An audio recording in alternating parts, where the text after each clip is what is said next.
नमस्ते, आप सभी का स्वागत है मेरे इस चैनल में चिराग एस्ट्रोलॉजी। और हम मकर लग्न और राशि के लिए राहु केतु के ट्रांजिट्स को देखेंगे। राहु जो है वो और केतु 12 अप्रैल 2012 को ट्रांजिट कर चुके हैं, राहु मेष में और केतु तुला में। सो मकर लग्न और राशि में मकर लग्न को मैं ज़्यादा इंपॉर्टेंस दूंगा, राशि को कम। तो आपका जो लग्न हो उसको फॉलो करें राशि वाले। और लग्न कौन सा है, राशि क्या है, ये समझ में नहीं आता है तो कुंडली कैसे देखें पार्ट 1 ये मेरा वीडियो है, वो आप देखेंगे तो बहुत ही क्लैरिटी हो जाएगी और आपको समझ में आएगा और ये ज़रूरी है। मकर लग्न के लिए मैं बात करूंगा तो मकर लग्न के लिए 4th हाउस में जहां 1 नंबर लिखा है वहां पर राहु है, कुंडली का चौथा भाव है, सुख भाव है, माता है, यहाँ पर ज़मीन है, व्हीकल्स है, प्रॉपर्टी, लैंड, व्हीकल्स, आत्मा का स्थान है, हृदय। तो ये सारी चीज़ें यहाँ पर आती है, सुख जीवन के सारे यहाँ पर आते हैं। राहु के बिल्कुल सामने कर्मस्थान में केतु है जहाँ पर 7 नंबर लिखा है मकर लग्न के लिए। तो बहुत इम्पॉर्टेंट है, ये ध्यान रखना, ये ट्रांजिट आपके लिए बहुत महत्वपूर्ण है। मकर लग्न के लिए राहु की अगर बात करें तो राहु 4th हाउस में सीधा सीधा आपके लिए अपनी जो जगह चल रही है अभी, आप काफ़ी समय से पिछले अगर काफ़ी समय से आप एक ही स्थान पे हैं तो वो जगह आपकी बदल जाएगी, आप डेफिनेटली शिफ्ट करने वाले। ये 1.5 साल में राहु और केतु यहाँ पर अक्टूबर 23 तक 1.5 साल तक रहने वाले हैं। ये 1.5 साल में डेफिनेटली आपका प्लेस चेंज होगा। किसी का हो भी गया होगा 12 अप्रैल से अभी तक में, बहुत से लोगों का हो गया होगा, बहुत से लोग करने वाले हैं, बहुत से लोग करेंगे। बट डेफिनेटली आपको वो डिपेंड करता है आपके पर्सनल चार्ट पे, वो कितना क्या इफेक्ट है, क्यों कर रहे हैं आप। और विदेश योग बहुत स्ट्रांग हो रहा है, यानी कि आप अपने बर्थ प्लेस से दूर जा सकते हैं, दूसरे शहर में, दूसरे स्टेट में, दूसरे कंट्री में। दूसरे कंट्री में है तो वहाँ से दूर जा सकते हैं दूसरे तीसरे कंट्री में। तो ये क्यों होगा, वो आपके पर्सनल चार्ट के इफ़ेक्ट के हिसाब से वो डिस्टेंस कितना होगा वो डिसाइड होता है। अब यहाँ पर आपको राहु भेज रहा है तो आपको जाना पड़ेगा, वो बेस्ट है आपके लिए और उसमें कोई प्रॉब्लम नहीं है। माता से दूर जाना, माता का आपसे दूर जाना, ये योग भी बन रहा है। सो ये विदेश योग है इसलिए, या दूरी का योग है इसलिए हो रहा है। माता की तबीयत को लेके आपको चिंता हो सकती है, उनके लिए ऑपरेशन के योग भी बन रहे हैं। तो ओपिनियन लेके जो सही हो सोच समझ के और 2-4 लोगों की राय लेके, परिवारजनों की राय लेके ही आगे बढ़िएगा। डॉक्टर्स भी अच्छे हों, ओपिनियन लेके। अगर ऐसा कुछ भी किसी के जीवन में बन रहा है कि माता के लिए ऑपरेशन करना है तो ये थोड़ा ध्यान रख के कीजिएगा। यहाँ से आपको प्रॉपर्टी परचेज़ करनी है तो थोड़ा ध्यान देना पड़ेगा, प्रॉपर्टी में मज़ा नहीं आएगा। साउथ फेसिंग ज़्यादा मिलेगी आपको, सही प्रॉपर्टी नहीं मिलेगी, सही जगह, सही लैंड नहीं मिलेगी। हाँ, जिन्होंने ऑलरेडी बुक कर दिया है, जिन्होंने ऑलरेडी परचेज़ कर लिया है बिफोर राहु ट्रांजिट 12 अप्रैल से पहले, तो उसमें कोई प्रॉब्लम नहीं, आपने कर दिया है तो। और जिन्होंने नहीं, मतलब 12 अप्रैल के बाद किया है या अभी कर रहे हैं या करने वाले हैं, आपके पर्सनल चार्ट में अगर योग है तो आपको खरीदना पड़ेगा, वो आप करेंगे। लेकिन फिर आपको ये ध्यान देना है कि वो सही टाइम पे आपको पोजीशन मिल रहा है या नहीं। आपने जो लोन या जो भी कर्ज लिया है उस प्रॉपर्टी को परचेज़ करने के लिए, वो सही टाइम पे मिलेगा या नहीं, यानी कि आप चुका पाएंगे या नहीं। उसमें हर्डल्स आ सकते हैं, उसमें क्लैरिटी होना ज़रूरी है। ये सारी चीज़ें आप क्लियर होके चलिएगा, प्रॉपर्टी, लैंड और व्हीकल में खासकर। और सही जगह आपको अगर जानकारी नहीं है तो आपके आसपास जो लोग हैं उनकी राय मशवरा लीजिएगा। जगह सही हो, चाहे वो रहने के लिए हो या ज़मीन हो या फ्लैट हो या बंगलो हो या कुछ भी हो, व्हीकल्स हो, तो सब कुछ राय लेके कीजिएगा, बेटर रहेगा। और आपका ये जो है इंट्यूशन वो बहुत स्ट्रांग होगा बट नेगेटिव होगा, यानी कि आप फॉलो करें या नहीं करें आपको समझ में नहीं आएगा। यहाँ पर राहु क्या करता है कि इंट्यूशन तो देता है बट आप उसको ज़्यादातर सही समझ के नहीं चल सकते। यहाँ पर आपको लालच ज़्यादा आए, जहाँ आपको लालच आए वो चीज़ छोड़ दीजिएगा। सिंपल उसका रेमेडी है या उसका उपाय जो है वो ये है, जहाँ आपको लगे कि मुझे मिलना नहीं चाहिए लेकिन ये मिल जाए तो अच्छा है, वो जो है, या 2 रुपया मिला तो 10 मिले तो अच्छा है, या 3 मिले तो अच्छा है, वो लालच जहाँ जहाँ आएगा ना वो राहु है, उसको अवॉइड कीजिएगा। तो आपके लिए बेटर रिजल्ट्स होंगे। प्रॉपर्टी बेचना है तो भी ध्यान रखिएगा कि किसको बेच रहे हैं, क्या आपको रिटर्न कितने टाइम में मिलेगा, क्या है एवरीथिंग। यहाँ से राहु की जो दृष्टियाँ हैं वो जहाँ वो बैठा है वहाँ से तो अष्टम भाव पे एक दृष्टि पड़ेगी। 8वां जो स्थान है गुप्त धन का है, गुप्त विद्याओं का है और मृत्यु स्थान या आयुष्य स्थान भी है, और यहाँ पर गुप्त रोग भी है। तो इन सारी चीज़ों को राहु प्रभावित करेगा आपको। हो सकता है राहु, देखिए ये राहु का एरिया भी है, ये गुप्त धन वगैरह, तो सडन बेनिफिट देगा आपको। अचानक से लॉटरी लग सकती है, आपको पेरेंटल प्रॉपर्टी से अचानक हिस्सा मिल सकता है जो आपका नहीं है या आपको पता ही नहीं है, वहाँ से भी आपको पैसा मिल सकता है। दिस इज़ राहु, कहीं से भी आपको बेनिफिट कराएगा, लेकिन उसके पीछे आपको नहीं भागना है। आपको ऐसे मंत्र यंत्र तंत्र के पीछे नहीं भागना है जो आपका विषय नहीं है। ऐसी चीज़ों में भी वो ले जाएगा, इन्वॉल्व करेगा, ज़्यादा उसमें जाना अच्छी बात नहीं है।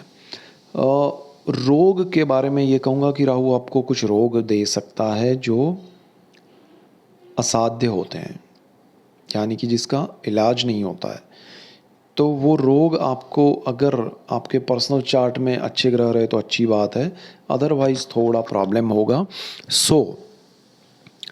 आपको ध्यान ये रखना है कि ऐसा कुछ भी आपको लगे तो उसके लिए आपको ट्रीटमेंट या ओपिनियंस लेने चाहिए और सही दिशा में जाना चाहिए। अब ये बात डरने के लिए मैं नहीं कर रहा हूँ, आपको डरना नहीं है, उसको एक्सेप्ट करना है कि ऐसा कुछ हो रहा है, उसका इलाज क्या है, उसके ओपिनियन क्या है, उसमें साथ में कौन लोग हैं उनकी राय क्या है, एक्सेप्ट करना है। तो पावर होगा, उसको आप दूर कर पाएंगे, भले कितना भी असाध्य है।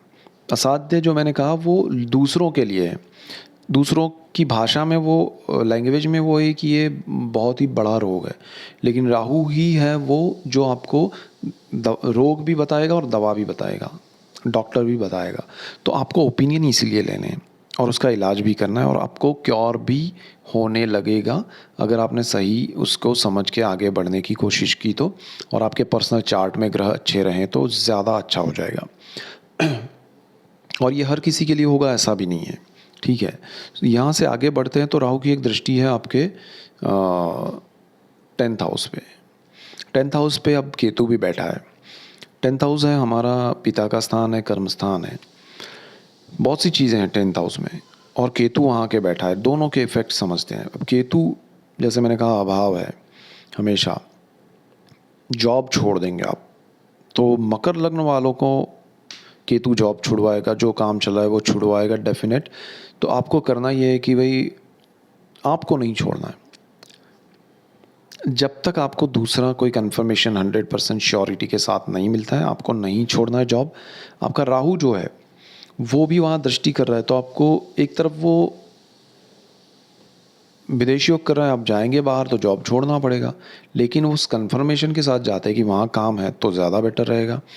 आपका राहु जो है उसकी दृष्टि है कि आपको प्रोग्रेस की ओर ले जाना है, वो एक्सपीरियंस करा रहा है कि ये एक्सपीरियंस आपको होना चाहिए। लेकिन केतु भी एक्सपीरियंस करा रहा है कि अरे ये छोड़ दो, वो बहुत बड़ी चीज़ हो जाएगी। केतु आपको बहुत बड़े सपने दिखाएगा, जॉब छोड़ के बिज़नेस करते हैं। राहु भी 4th हाउस में, घर बेच के बिज़नेस करते हैं। कुछ मत कीजिएगा बिज़नेस, अगर आप नहीं कर रहे हैं तो ये समय में तो कीजिए ही मत, ठीक है। बहुत रेयर लोग होंगे जिनको ये समय फल सकता है, राहु अच्छा हो सकता है उनके लिए, उनके चार्ट के ग्रहों के हिसाब से।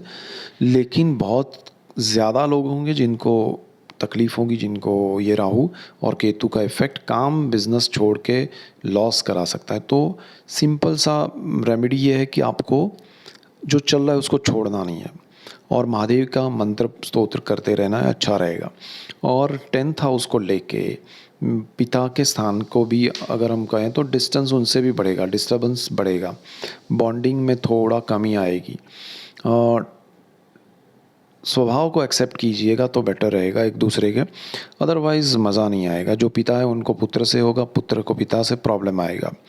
तो ये सारी चीज़ें आपको ध्यान देनी पड़ेगी एक दूसरे को समझने के लिए। और बार बार मैं कहूँगा कि केतु आपका काम छुड़वाएगा। आपका बिज़नेस है तो उसमें अगर ये है कि अरे मेरा एक बिज़नेस है, एक्सपांड करते हैं, इसमें दूसरा बिज़नेस कर लेते हैं, तो वो भी लॉस। Don't go. बहुत बड़ा पाने के चक्कर में, क्योंकि राहु लालच देता है, केतु अभाव देता है, आप जाएंगे तो कुछ मिलेगा नहीं, सीधा सीधा लॉस होगा, तो मज़ा नहीं आएगा।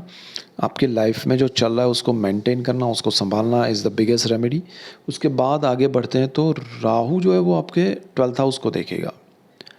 12th हाउस विदेश का है, 4th हाउस घर से दूर भेज रहा है राहु, 12th हाउस में विदेश भेज रहा है, तो विदेशी योग आपके स्ट्रांग है, डेफिनेट जाइए, लेकिन कन्फर्मेशन के साथ जाइए, काम के, जॉब के। बिकॉज 10th हाउस के वाला केतु आपको काम नहीं करवाएगा, जो काम आप कर रहे हैं उससे डाउनग्रेड कर सकता है। आपके विचारों को तकलीफ़ होगी आपको कि अरे मेरा ये काम नहीं है फिर भी मैं कर रहा हूँ, लेकिन करना पड़ेगा। अगर आप कन्फर्मेशन के बगैर जा रहे हैं, आपके पर्सनल चार्ट में अगर ग्रह ही ऐसे हैं, तो वो आपको करना भी पड़ेगा। बट विदेश में आपका फ्यूचर सेटलमेंट ये 1.5 साल में हो सकता है। आपके पर्सनल चार्ट में विदेश के योग अच्छे रहें तो बहुत अच्छा ये राहु आपको भेज सकता है। बहुत से लोगों ने ट्राई किए होंगे काफ़ी समय से, लेकिन नहीं हो रहा है, तो ये राहु उनको विदेश योग करेगा 1.5 साल में आपके लिए। और जिनके योग सेटलमेंट के नहीं होंगे पर्सनल चार्ट में, तो बहुत सारे कंट्रीज़ में जाना, बहुत सारे स्टेट्स में जाना, वो बहुत अच्छा रहेगा। जिनका बिजनेस ट्रैवलिंग का है उनके लिए बेस्ट है राहु और केतु दोनों। लेकिन यहाँ व्यय भाव भी है, खर्च भी बहुत होंगे, आपको अनएक्सपेक्टेड खर्च होंगे, प्रैक्टिकली ज़रूरी नहीं है वो खर्च होंगे, तो उसको कंट्रोल करने की कोशिश कीजिएगा। और माता और पिता के लिए जो कर सकते हैं वो करने की कोशिश कीजिएगा, वो बहुत ज़्यादा अच्छा रहेगा, ब्लेसिंग्स मिलेंगे। और बाकी सब चीज़ें अच्छी हैं मकर लग्न के लिए, ये सबके लिए इफ़ेक्टिव है, चाहे वो स्टूडेंट्स हैं, चाहे वो पेरेंट्स हैं, चाहे वो बिजनेसमैन हैं, जॉब वाले हैं, फार्मर हैं, डॉक्टर है, कोई भी है।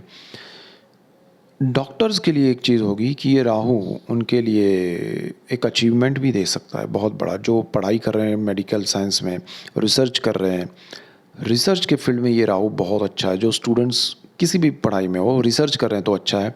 जो मेडिकल फार्मा इंडस्ट्री में है उनके लिए बेस्ट है ये राहु।